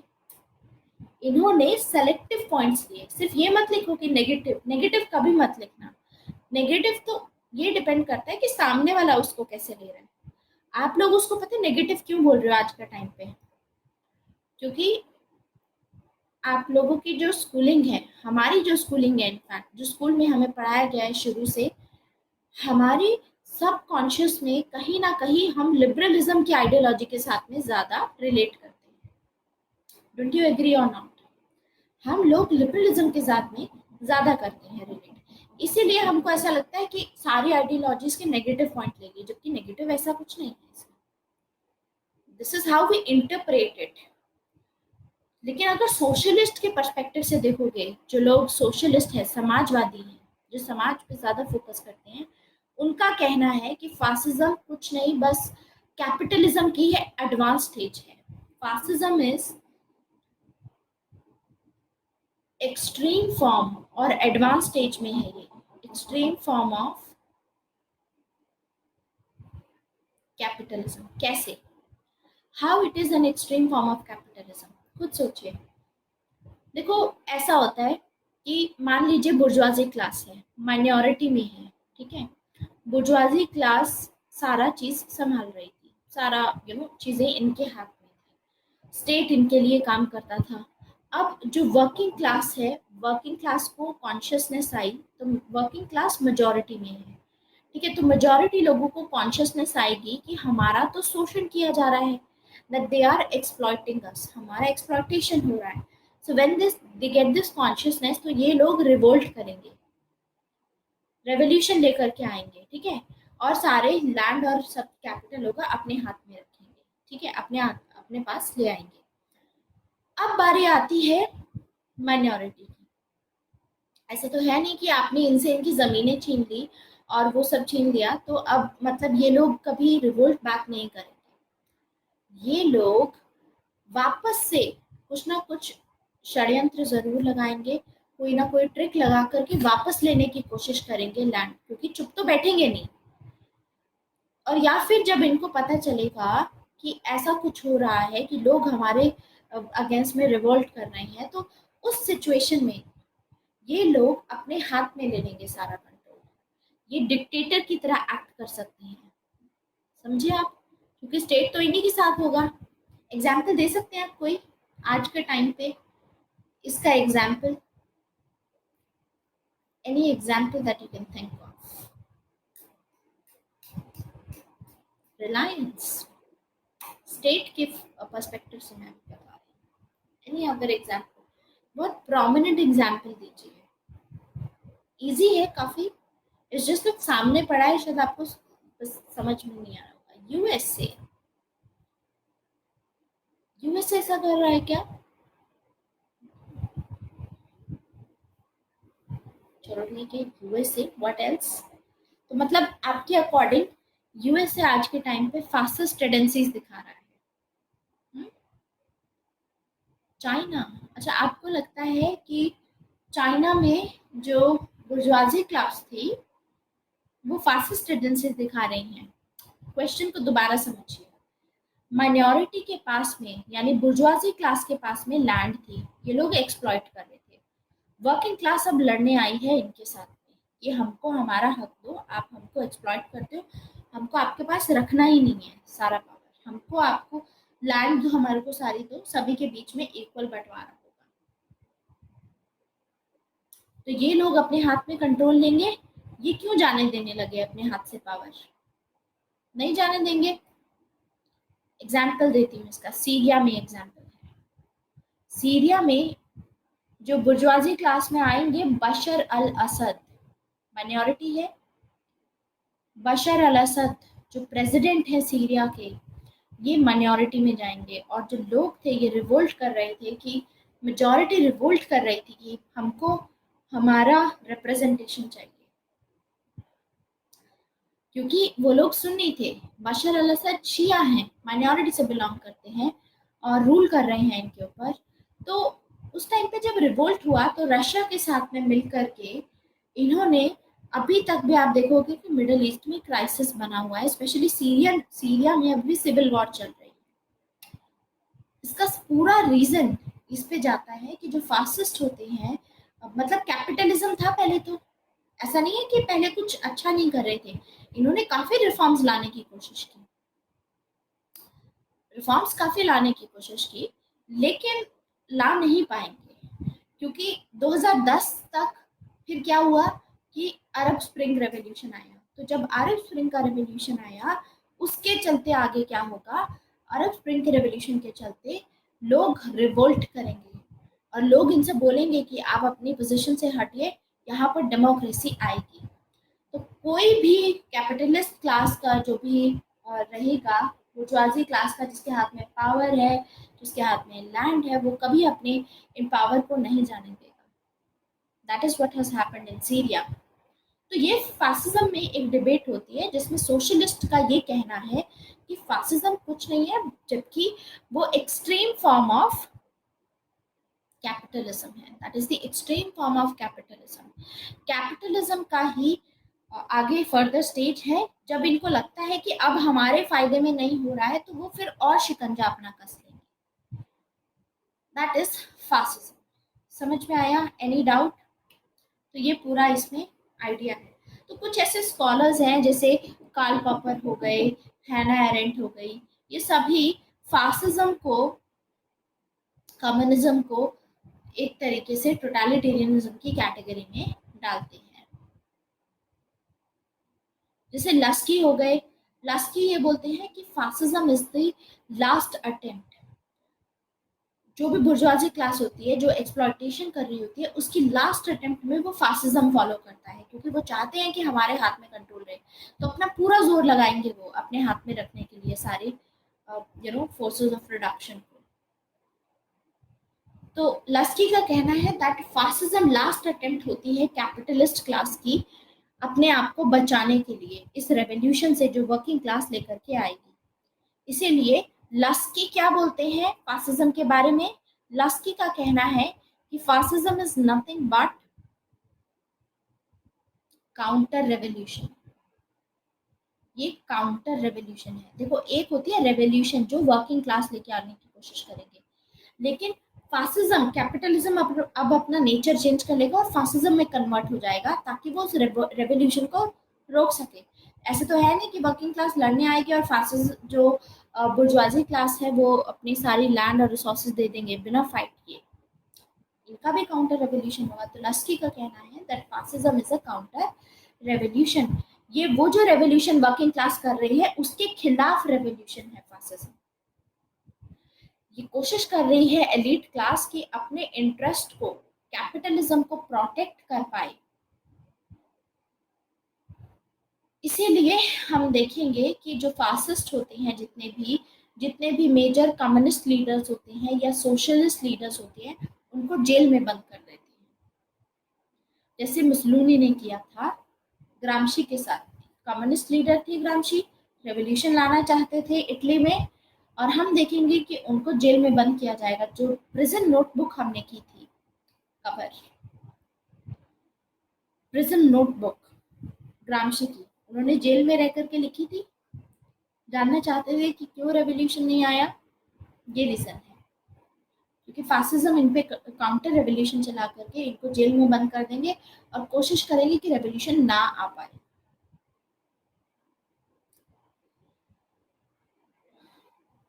सो this is about this whole debate. ऐसे ही दूसरे भी स्कॉलर्स हैं जिसे अलग अलग इंटरप्रिटेशन में आ जाता है फासिज्म में। तो थ्योरीज जब आती है कि किस वजह से फासिज्म का राइज होता है, तो उसमें दो थ्योरीज आती हैं। पहली आती है फर्स्ट थ्योरी जो नॉल्टी ने दी थी, दूसरी थ्योरी आती है एरिक फ्रॉम की। पहली कवर करते हैं कि नॉल्टे ने क्या बोला था।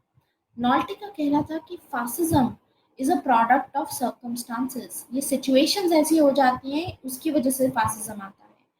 जैसे हैना अरेंट ने ये बोला था कि फासिज्म कैसे ग्रो किया, किसकी वजह से ग्रो किया, मॉडर्निटी की वजह से, क्योंकि मॉडर्निटी थी, modernity was the result of इसकी इसके चलते modernity was the reason why fascism came, totalitarianism क्यों आया जर्मनी में, मॉडर्निटी की वजह से। तो यानी कुछ ना कुछ सर्कमस्टांसेस होंगे, कुछ सिचुएशंस होंगी जिसकी वजह से फासिज्म आएगा। जब एमर्ज होगा, मान लो ऐसी जगह पे आ सकता है जहां पर फासिज्म कैन एमर्ज, वहां पर उभरेगा fascism when democracy is introduced in societies which is not democratic. ऐसी कंट्री जहां पर डेमोक्रेसी नहीं है, ऐसी कंट्री में अगर आपने डेमोक्रेसी इंट्रोड्यूस की तो वहां पे फासिज्म ही आएगा फिर, क्योंकि आप देखोगे कि ऐसे सोसाइटी की जो वैल्यूज होंगी वो तो ट्रेडिशनल होंगी, समझे, वो ट्रेडिशनल रहेंगी। ये मार्क्सिस्ट पर्सपेक्टिव नहीं है शिफा, आई एम गिविंग यू लस्की का आइडिया। मार्क्सिस्ट पर्सपेक्टिव के अकॉर्डिंग जब रेवोल्यूशन आएगा तो वर्कर्स अपने हाथ में ले लेंगे सब कुछ, और वर्कर्स के पास में ही पावर रहेगी, और आगे जाकर के सोशलिज्म आएगा, फिर कम्युनिज्म आएगा। मार्क्सिस्ट में ज्यादा से ज्यादा आप ये चीज डाल सकते हो इसमें, माओ जुदांग की, क्योंकि मार्क्सिस्ट डिस्कोर्स में शिफा जो कार्ल मार्क्स है वो सिर्फ एक ही रेवोल्यूशन की बात करते हैं, है ना। तो कार्ल मार्क्स ने कभी काउंटर रेवोल्यूशन की बात नहीं की। उनका कहना है जब मेजॉरिटी लोग साथ में आएंगे तो अपने आप कर देंगे, क्योंकि अगर वो काउंटर रेवोल्यूशन की बात करते हैं मार्क्स, तो वर्किंग क्लास के लिए तो ये बहुत चैलेंजिंग होगा। उनको पता चलेगा कि अगर हम कुछ करेंगे तो सामने वाला भी तो हमारे काउंटर रेवोल्यूशन करेगा, तो इससे तो हम तो ऐसे कुछ कर ही नहीं पाएंगे, तो why will marks talk about it. या फिर शायद मार्क्स के दिमाग में कभी ये आइडिया आया ही नहीं होगा, this is whole debatable thing. But Laski जो कि मॉडर्न थिंकर हैं हमारे, लस्की ने अपने आइडियाज में ये बोला कि फासिज्म जो होता है वो कैपिटलिज्म एडवांस स्टेज में होता है, एंड ये लास्ट अटेम्प्ट होती है कैपिटलिज्म की अपने आप को बचाने के लिए। इट्स ओके, अब ये चीज समझ में आई, क्लैरिटी हुई शिफा। तो फासिज्म कैसे एमर्ज हुआ इसको लेकर के दो थ्योरी थी। एक थ्योरी नॉल्टे ने दी, इन्होंने बोला कि सिचुएशंस की वजह से, सर्कमस्टांसेस की वजह से फासिज्म आता है। जब एक ऐसी कंट्री जहां पर डेमोक्रेसी है, डेमोक्रेसी नहीं है, ऐसी सोसाइटी जहां पर डेमोक्रेसी नहीं है वहां पर डेमोक्रेसी इंट्रोड्यूस करते हो तो फासिज्म आएगा। क्यों? क्योंकि ऐसी कंट्री की जो वैल्यूज होती हैं, चाहे पॉलिटिकल वैल्यूज हो या ट्रेडिशनल वैल्यूज हो, वो तो ट्रेडिशनल भी रहेंगी, जो भी वैल्यूज रहेंगी। मतलब जैसे आप खुद सोचो, एक ऐसी कंट्री जहां पर वैल्यूज ऐसी हैं कि सामने वाला सारे लोग जो हैं बहुत वीक हैं, एकदम उनको पता ही नहीं है डेमोक्रेसी ऐसा भी कुछ होता है। जैसे गांव में जाकर के रूरल एरियाज में बैक इन 1947 अगर आप जाओगे तो उस टाइम पे मान लो सरकार ने कोई लॉ बनाया, ठीक है, जैसे सरकार ने रिजर्वेशन से रिलेटेड कुछ ऐसी चीज बनाई थी, तो उस टाइम पे अगर आप देखोगे रूरल एरियाज में जाकर के उनको बताओगे कि ऐसे रिजर्वेशन से रिलेटेड कुछ हुआ है, तो उनके लिए बिलीव करना मुश्किल हो जाएगा। या फिर ऐसा होगा कि अनटचेबिलिटी चली गई है, तो उनके लिए ये चीज बिलीव करना, डेमोक्रेसी आ गई कि आपके पास भी हक है, आप अपना लीडर खुद चुन सकते हैं। इनफैक्ट आज भी लोग अपना लीडर खुद नहीं चुनते हैं, क्योंकि उसी हिसाब से चुनते हैं, अपने कास्ट से के हिसाब से, डेवलपमेंट के हिसाब से नहीं चुनेंगे। तो ऐसी सोसाइटी जहाँ पे डेमोक्रेसी इंट्रोड्यूस की जाती है वहाँ के लोगों को कुछ पता ही नहीं होता, उनकी वैल्यूज वही रहते हैं, रहने सहने का तरीका वही रहता है कि एक ऊपर मालिक है जो वो ऑर्डर करेगा वही आपको फॉलो करना है। वहां पर फिर फासिज्म आ जाता है, क्योंकि अनएजुकेटेड जनता होती है। डेमोगोजिक लीडर्स की जब बात की जाती है, इंदिरा गांधी जैसे या हिटलर जैसे, इनको इनको रिलेट किया जाता है, हिटलर और इंदिरा गांधी को।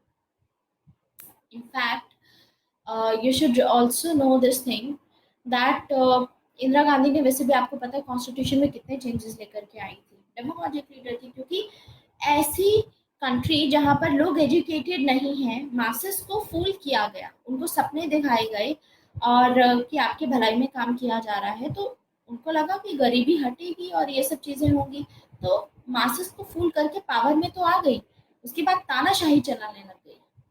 तो फासिज्म वहीं तो इमर्ज होता है जहाँ पर सोसाइटी डेमोक्रेटिक नहीं होगी फिर भी डेमोक्रेसी इंट्रोड्यूस करती। तो इंडिया का एग्जाम्पल ले सकते हो आप इंदिरा गांधी के केस में, जहाँ पे समझे, आ रहा है आप लोगों को समझ। जैसे आज के टाइम पे इकोनॉमिक क्राइसिस आया, ग्लोबल फाइनेंशियल जो 2008 का क्राइसिस था, फाइनेंशियल क्राइसिस, उसके चलते अनएम्प्लॉयमेंट कितनी बढ़ गई, उसके चलते हार्डशिप कितनी बढ़ गई। तो हम देखेंगे कि ऐसे सिचुएशन पे जब लोग बहुत ज़्यादा फ्रस्ट्रेटेड होते हैं और ये सब चीज़ें होती हैं, तो ऐसे सिचुएशन में ही ऐसे लीडर्स उभर के आते हैं जो आपको अपीयर तो होंगे कि ये तो डेमोक्रेटिक लीडर हैं, हमारे हित में काम करेंगे, लेकिन वो आपके इमोशंस का, इन सिचुएशंस का फायदा उठा करके पावर में आते हैं और फिर सारा कंट्रोल अपने हाथ में ले लेते हैं।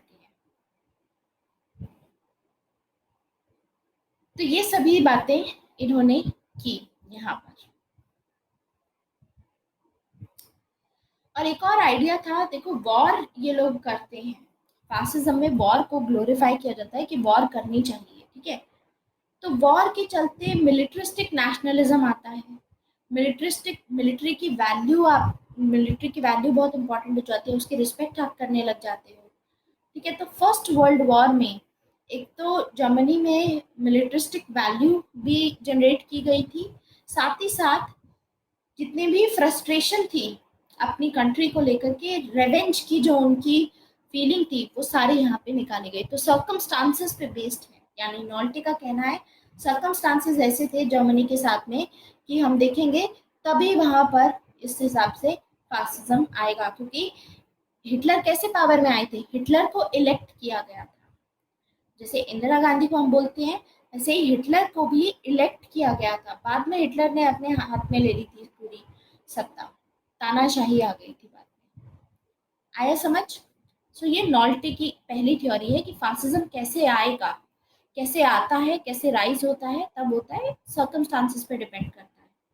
लेकिन एरिक फ्रॉम का कहना है कि सर्कमस्टांसेस पे डिपेंड नहीं करता है, ह्यूमन नेचर पे, ये ह्यूमन नेचर में है, क्योंकि आप ह्यूमन नेचर को देखोगे तो ह्यूमन नेचर में ह्यूमंस कैसे होते हैं, ह्यूमन नेचर में इनसिक्योरिटीज होती हैं, लोग अपनी चीज़ों को लेकर के काफ़ी इनसिक्योर फील करते हैं, तो उनको हमेशा अपने फ्रीडम को लेकर के हमेशा डर रहता है, ठीक है, कि हो सकता है कल को हमारे से हमारा फ्रीडम छीन लिया जाए, तो ये हमेशा डर रहता है। तो इसीलिए ऐसे सिचुएशंस में जब आपके दिमाग में, आपके दिल में इनसिक्योरिटी होती है अपने फ्रीडम को लेकर के, तब आपको बहुत आइसोलेटेड फील होता है, क्योंकि फिर आप, आपके मुताबिक चीज़ें नहीं हो रही होती, आप सेटिस्फाइड नहीं होते, आप हैप्पी नहीं होते, तब आप अपने सॉल्यूशंस के लिए एक ऐसे लीडर की तलाश करते हो जो कि स्ट्रांग हो, जो आपको एक सेंस ऑफ सिक्योरिटी प्रोवाइड कर सके। जैसे कि इंडिया के केस में 2013 तक हम देखेंगे कि कांग्रेस के अंडर में, क्योंकि इतने सारे स्कैम्स हो रहे थे, ये सब हो रहा था, तो लोग बहुत फ्रस्ट्रेटेड थे करप्शन के चलते।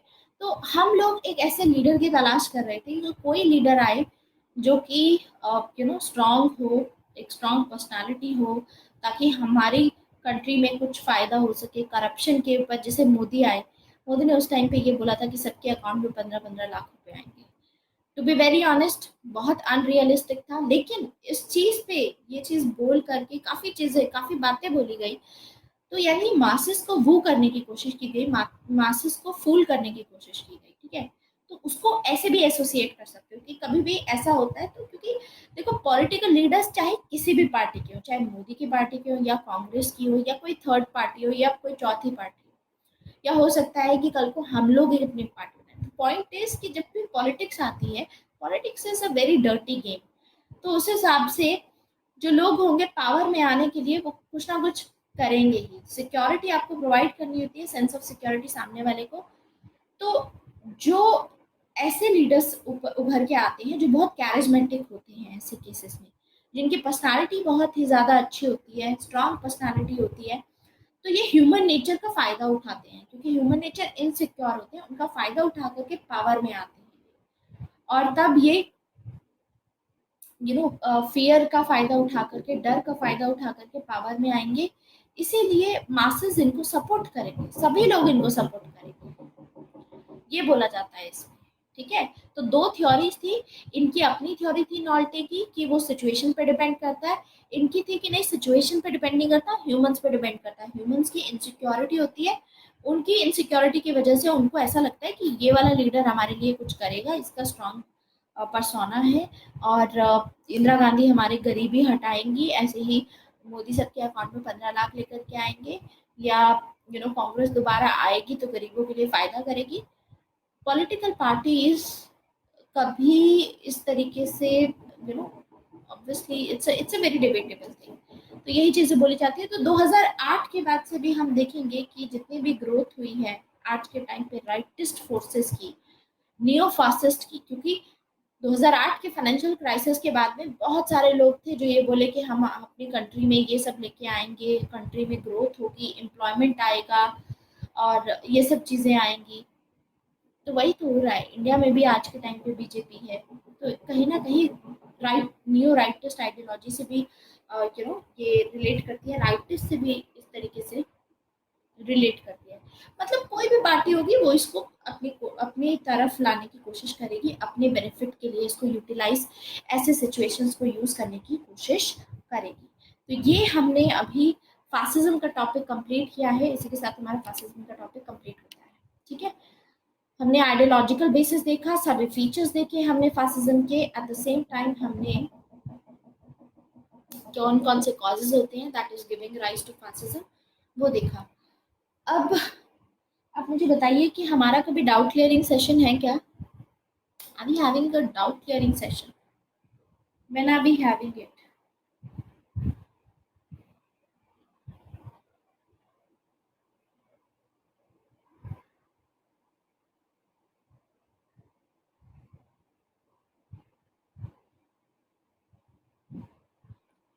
22 सितंबर, मतलब परसों।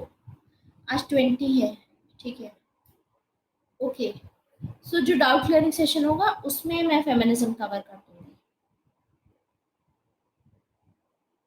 ठीक है, I cover feminism under that.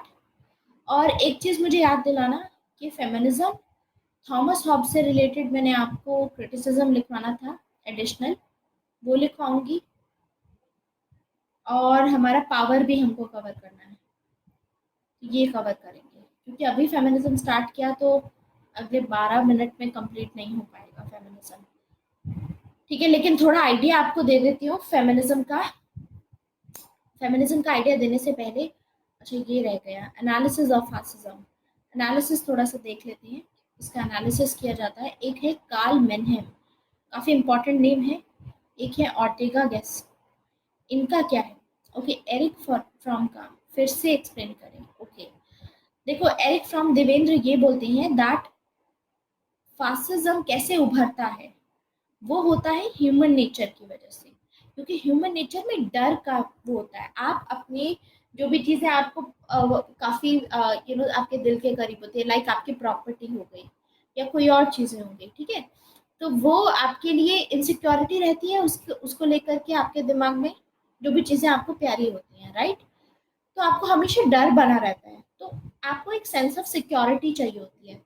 तो सेंस ऑफ सिक्योरिटी के लिए आप चाहते हो कि हमेशा एक ऐसा लीडर पावर में रहे जो कि आपको एक सेंस ऑफ सिक्योरिटी दे पाए, जो कि ये मेक श्योर कर पाए कि आपके साथ कभी गलत नहीं होगा, आपकी जो चीजें जो आपको प्यारी हैं उनके साथ कभी कोई चीज गलत नहीं होगी। तो इसी के चलते आप इन लोगों को सपोर्ट करते हो, ठीक है। और ऐसे पूरा ये जो डर में होता है ये पूरा बेस्ड, यानी फिर ऐसे ही करके डेमोगोजिक लीडर्स का राइज होता है, जो लोग आपको आपको पागल बनाएंगे। जैसे सपोज आज के टाइम पे जो यूथ है, यूथ भी हो गया, माँ बाप हो गए जिनके बच्चे हैं, जवान बच्चे हैं जिनको नौकरियां मिलनी है, ठीक है, उनको चाहिए हमारे बच्चे की नौकरी लग जाए। अब हमारी कंट्री में अनएम्प्लॉयमेंट चल रहा है, अनएम्प्लॉयमेंट के चलते, बेरोजगारी के चलते आप लोग यही चाहोगे, सबकी डिमांड ये रहेगी, इनसिक्योरिटी ये रहेगी कि कब नौकरी लगेगी। तो आप एक ऐसे लीडर को, जो लीडर आपको बोलेगा कि मैं इतनी नौकरियां लेकर के आऊंगा अगर हमारी पार्टी पावर में आती है, तो क्या आप उस लीडर को सपोर्ट नहीं करोगे? ऑब्वियसली आप सपोर्ट करोगे, क्योंकि आपको सिक्योरिटी चाहिए, है ना? आपको सिक्योरिटी चाहिए, तो ये डर में बेसिस होता है, आपकी इनसिक्योरिटी की वजह से ही। अब वो लोग असली में थोड़ी ना लेके आएंगे, हु नोस कब आएगा, कब होगा वो रियलिटी में चेंज। लेकिन what we get to know is कि हम, अब ये तो फ्यूचर की बातें हैं कि वो करेगा कि नहीं करेगा। तो ऐसे ही कुछ लोग होते हैं जो पावर में आ जाते हैं आपके डर का सहारा लेकर के। ये मतलब है इस थ्योरी का। एरिक फ्रॉम ने जो बोला कि ऐसे फासिस्ट लीडर्स राइज करते हैं, ऐसे कंट्री में फासिज्म आता है। Yes, you want me to share the Telegram link? Okay, where answer writing practice is done. Which batch you belong to? Please let me know. Which batch? English batch or Hindi batch? Batch number 6 or batch number 7? Accordingly, I'll be sharing the link.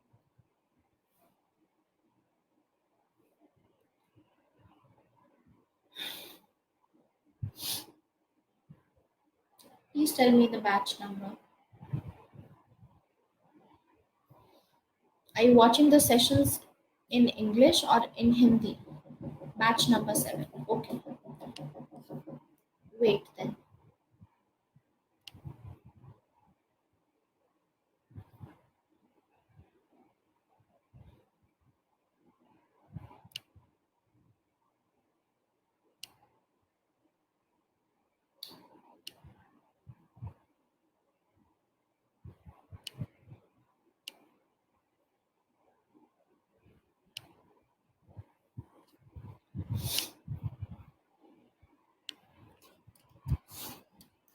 Okay, this is the link. This is the link for the batch number 7 group. Okay. Okay. So this is about like what are the causes that are giving rise to fascism. अब आते हैं analysis पे fascism की। तो इसमें सबसे पहले है कार्ल मेनहेम। इनका क्या कहना है कार्ल मेनहेम का? कार्ल मेनहेम बोलते हैं that so sorry, it is जो आपका fascism होता है, regarding that he says that it is the ideology of elite class. fascism की जो आइडियोलॉजी होती है, elite class की आइडियोलॉजी होती है। elite class वही सब चीजें जो मैंने आपको बताया कि elite class जो होती है वो क्यों अपने हाथ से जाने देगी पावर को। तो elite class चाहती है कि इन्हीं के हाथ में पावर रहे, तो जब वर्कर्स रिवोल्ट करेंगे तो फिर ये भी रेवोल्यूशन लेकर के आएंगे, अपनी साइड से रिवोल्ट करने की कोशिश करेंगे, जो एलीट क्लास होगी। तो एलीट क्लास ऐसी मेथड्स लगाती है जिसके थ्रू अपने हाथ में ही कंट्रोल रहे होगा। एंड आज के टाइम पे फासिज्म एक बैड वर्ड बन गया है। Nobody wants to be known as fascist. कोई भी पार्टी होगी, कोई भी इंसान होगा, कोई भी फासिस्ट वर्ड के साथ में अपने आप को एसोसिएट करना नहीं चाहता है। तो इनका कहना है that sociology of knowledge has its social base. मतलब इनका कहना है कि देखो, हर किसी आइडियोलॉजी का भी एक सोशल बेस होता है, और फासिज्म का सोशल बेस एलीट क्लास से आता है, ये इनका कहना है। तो जो फासिस्ट लीडर्स होंगे, ये लोग जो कम्युनिस्ट लीडर्स होंगे या जो भी सोशलिस्ट लीडर्स होंगे, इनको जेल में बंद कर देंगे, बिकॉज ये इनकी आइडियोलॉजी होती है कि इनको जेल में बंद करो एंड आप मासेस को ऐसे यूज कर सकते हो, ऐसे पागल बना करके अपने हाथ में सारी पावर रख सकते हो कि हम आपके लिए ये करेंगे, हम आपके लिए वो करेंगे। अल्टीमेटली पावर आप ही के पास में रहेगी। अब आगे बात करते हैं ऑर्टेगा गैसेट की। इनकी एक बुक थी रिवोल्ट ऑफ मासेस। इस बुक में इन्होंने क्या बोला है? इन्होंने बोला है कि fascism is the direct consequences of democracy. Democracy में जब मेजॉरिटी जो लोग होते हैं, जो मेजॉरिटी लोग होंगे, अपने लिए एक लीडर सेलेक्ट करेंगे। तो जब मेजॉरिटी लोग साथ में आ जाते हैं तो डेमोक्रेसी मोबोक्रेसी में कन्वर्ट हो जाती है। ये सेम आइडिया हमने पहले भी देखा था कि जॉन स्टुअर्ट मिल कंसर्न थे यूएसए की डेमोक्रेसी को लेकर के, कि जो यूएसए में डेमोक्रेसी है उसमें मेजॉरिटी लोग माइनॉरिटी को सप्रेस करने की कोशिश करेंगे। तो वही सेम आइडिया इसमें माना गया है कि डेमोक्रेसी जहाँ पर भी आती है, डेमोक्रेसी मोमोक्रेसी में बन जाती है। अब देखो, डेमोक्रेसी आई, डेमोक्रेसी में लोग इतने पढ़े लिखे हैं नहीं, रीजन पे उन्होंने बोल ही दिया कि रीजन के पीछे मत जाओ, अपने पैशन के पीछे जाओ, और ये लोग पेट्रियट बनाने की कोशिश करेंगे, नेशनलिज्म के नाम पे आपसे काम निकलवाने की कोशिश करेंगे। तो नेशन का आइडिया, नेशनलिज्म का आइडिया यूज किया जाएगा। एंड डेमोक्रेसी का नाम लेकर के ही तो हिटलर पावर में आए थे। और आपको एक भीड़ इकट्ठा कर दी जाएगी, और वो भीड़ होगी, उसको भेड़ चाल करना है कि जो एक कर रहा है बाकी सभी वही करेंगे। ठीक है, तो आपको एक आइडेंटिटी दी जाएगी कि आप सभी एक कम्युनिटी से बिलोंग करते हो, हम सभी सुपीरियर हैं। और उसके बेसिस पे फिर जो डेमोक्रेसी की जहाँ बात होती है, वो पूरा का पूरा चेंज करके सारी डिक्टेटरशिप उसके हाथ में दी जाती है। तो अलग अलग तरीके हैं इनके इसको डिफाइन करने के, वही सब बातें ये लोग बोल रहे हैं। तो कार्ल मैनहेम का अपना एनालिसिस है रिगार्डिंग दिस। आप फासिज्म में देखो, प्रोबेबिलिटी रहती है कि एक क्वेश्चन आएगा इसमें, तो आप कोशिश ये कीजिएगा कि अगर फासिज्म से क्वेश्चन आता है तो ज़्यादा से ज़्यादा आप इनका लिख सकते हैं। एंड इसमें ज़्यादा इम्पोर्टेंट रहेगा ये थ्योरीज, तो जब अगर पूछी जाएंगी कि what is the cause of this fascism, कैसे राइज होता है, वो बता सकते हो। एंड यहाँ पर ये पॉइंट इम्पॉर्टेंट रहेगा, ये पॉइंट काफ़ी इम्पॉर्टेंट है, सॉरेल का काफ़ी इम्पॉर्टेंट है, ये मैं हाईलाइट कर रही हूँ। ये आपको हमेशा याद रखना है, बाकी ये तो याद रहेगा ही, इसमें कोई डिफिकल्टी नहीं रहेगी। So with this we are done with fascism. Feminism को हम परसों डिस्कस करेंगे। एंड या दैट्स इट। ठीक है, this is it for today. And अब आपकी जो नहीं, फेमिनिज्म की पीडीएफ भी मैं परसों ही दूंगी, फिर अभी उसकी पीडीएफ नहीं, लेकिन थ्योरीज ऑफ द स्टेट की PDF I post right now in the discussion forum. So this is it for today, thank you very much, good night. And कल सुबह 8 बजे आपका आंसर राइटिंग सेशन है, Thomas Hobbes and John Locke को prepare करके आएंगे। ठीक है, यस देवेंद्र। अच्छा, रिगार्डिंग दैट ना, आप वो बोल रहे थे कि पीडीएफ का साइज, जो टेक्स्ट का साइज है वो छोटा कर दीजिए ताकि प्रिंट आउट निकलवाना है, राइट? हाँ, वो आई डू दैट। और अगर कहीं पे थोड़ी बहुत मिस्टेक्स होती है ना, तो वो एक्चुअली देखो, there is no other person who is working on PDF, I am myself creating it. So क्या होता है कि आई यूजुअली डिक्टेट दैट। मैंने जब पीडीएफ बनाई थी तो वो डिक्टेट करके बनाई थी, तो कभी कभी ऐसा होता है ऑटो करेक्ट होकर के हल्का फुल्का एरर आएगा उसमें। अगर कहीं एरर आता है तो उसको आपको क्लास में वैसे भी अच्छे से पढ़ाया है बिना किसी डिफिकल्टी के, तो आप उसको काट करके उसको ठीक कर लो। ठीक है, that's what we can do. So this is it for today, thank you very much, good night. और बाकी वो जो आप बोल रहे हो पीडीएफ का साइज चेंज करने का, आई डू दैट, और फिर मैं आपको पीडीएफ शेयर कर दूंगी कल तक। ठीक है, गुड नाइट।